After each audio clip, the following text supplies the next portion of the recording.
അസ്സലാമലൈക്കും, welcome back to അർസാസ് world. ഇന്ന് ഞാൻ വന്നിട്ടുള്ളത് ഒരു പക്കവട റെസിപ്പിയുമായിട്ടാണ്.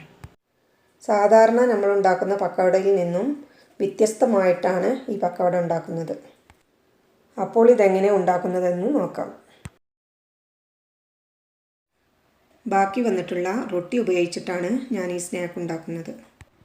റൊട്ടി ചെറിയ കഷ്ണങ്ങളാക്കി മുറിച്ച് കുറച്ച് വെള്ളം ഒഴിച്ചിട്ട് ഈ റൊട്ടി കഷ്ണം അതിൽ മുക്കി വെക്കുക. വെള്ളം റൊട്ടിയിൽ എല്ലായിടത്തും ആകത്തക്ക വിധം മിക്സ് ചെയ്തെടുക്കണം. ഇനി ഇതൊരു 15 to 20 മിനിറ്റ് നേരം റെസ്റ്റ് ചെയ്യാൻ വെക്കുക. ഇതൊരു 15 മിനിറ്റ് ആയിട്ടുണ്ട്. ഇത് നല്ലോണം കുതിർന്ന് വന്നിട്ടുണ്ട്.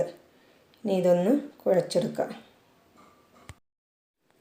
ഇനി ഇതിലേക്ക് 2 ടേബിൾ സ്പൂൺ കടലപ്പൊടിയും 2 ടേബിൾ സ്പൂൺ അരിപ്പൊടിയും ചേർത്ത് നല്ല പോലെ ഒന്ന് മിക്സ് ചെയ്തെടുക്കണം.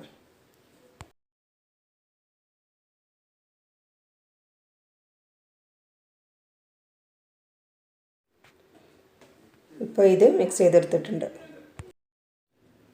ഇനി വേണ്ടത് 2 ചെറിയ സവാള കട്ട് ചെയ്തെടുത്തിട്ടുണ്ട്. ചെറിയൊരു കഷ്ണം ഇഞ്ചി കട്ട് ചെയ്ത് വെച്ചിട്ടുണ്ട്.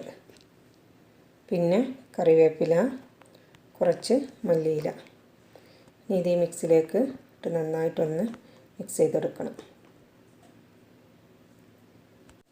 പച്ചമുളക് വേണ്ടവർക്ക് ചേർത്ത് കൊടുക്കാം കേട്ടോ.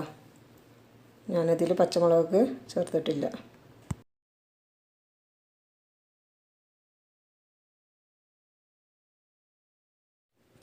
ഇനി ഇതിലേക്ക് 1.5 ടീസ്പൂണ് മുളക് പൊടിയും 1 ടീസ്പൂൺ ചിക്കൻ മസാലയും ആവശ്യത്തിന് ഉപ്പും ചേർത്ത് നന്നായിട്ടൊന്ന് മിക്സ് ചെയ്തെടുക്കണം.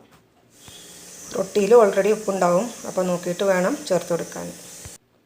1/4 ടീസ്പൂണ് കായപ്പൊടിയും കുറച്ച് വെള്ളവും ചേർത്ത് ഇതൊന്ന് ലൂസാക്കി എടുക്കണം.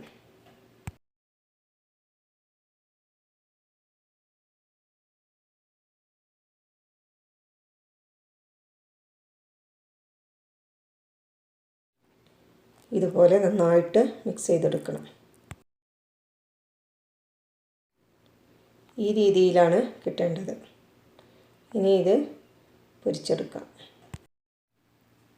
ബാക്കി വരുന്ന ചപ്പാത്തി വെച്ചും ഇതുപോലെ ചെയ്യാം. നല്ല ടേസ്റ്റുള്ളൊരു പക്കവടയാണ് ഇത് കേട്ടോ. നമ്മൾ സാധാരണ ഉണ്ടാക്കുന്ന പക്കവടയിലേറെ കഴിക്കാൻ ടേസ്റ്റ് ഉണ്ട് ഇത്. അപ്പോൾ നമ്മൾ വെറുതെ കളയുന്ന ചപ്പാത്തിയും റൊട്ടിയൊക്കെ വെച്ച് ഇതുപോലെയുള്ള സ്നാക്കൊക്കെ ഉണ്ടാക്കിയെടുക്കാൻ പറ്റും. അപ്പോൾ എല്ലാവരും വീട്ടിൽ വെറുതെ കളയുന്ന ചപ്പാത്തിയും റൊട്ടിയൊക്കെ വെച്ചിട്ട് ഇതുപോലെ ഒന്ന് ഉണ്ടാക്കി നോക്കുക. വൈകുന്നേരം 4 മണി ചായയുടെ കൂടെയൊക്കെ കഴിക്കാൻ പറ്റിയ നല്ലൊരു സ്നാക്ക് കൂടിയാണിത്.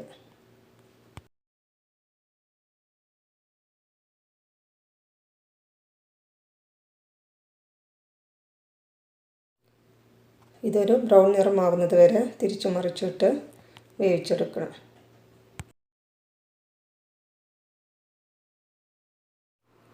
എല്ലാതും ഇതുപോലെ പൊരിച്ചെടുക്കുക. ഇതായിട്ടുണ്ട്. ഇത് എണ്ണയിൽ നിന്നും കോരിയെടുക്കാം. ഇതിൻ്റെ പുറഭാഗം നല്ല ക്രിസ്പിയും ഉൾവശം നല്ല സോഫ്റ്റും ആയിരിക്കും. അപ്പോൾ എല്ലാവരും ഒന്ന് ഉണ്ടാക്കി നോക്കണം. കഴിക്കാൻ നല്ല ടേസ്റ്റുള്ളൊരു പക്കവട കൂടിയാണിത്. ഇഷ്ടമായാൽ ലൈക്ക് ചെയ്യണം. നിങ്ങളുടെ ഫ്രണ്ട്സിനോ റിലേറ്റീവ്സിനോ ഒക്കെ ഒന്ന് ഷെയർ ചെയ്യണം. സബ്സ്ക്രൈബ് ചെയ്യണം. ഇനിയും പുതിയ വീഡിയോസുമായി നമുക്ക് വീണ്ടും കാണാം. Thanks for watching.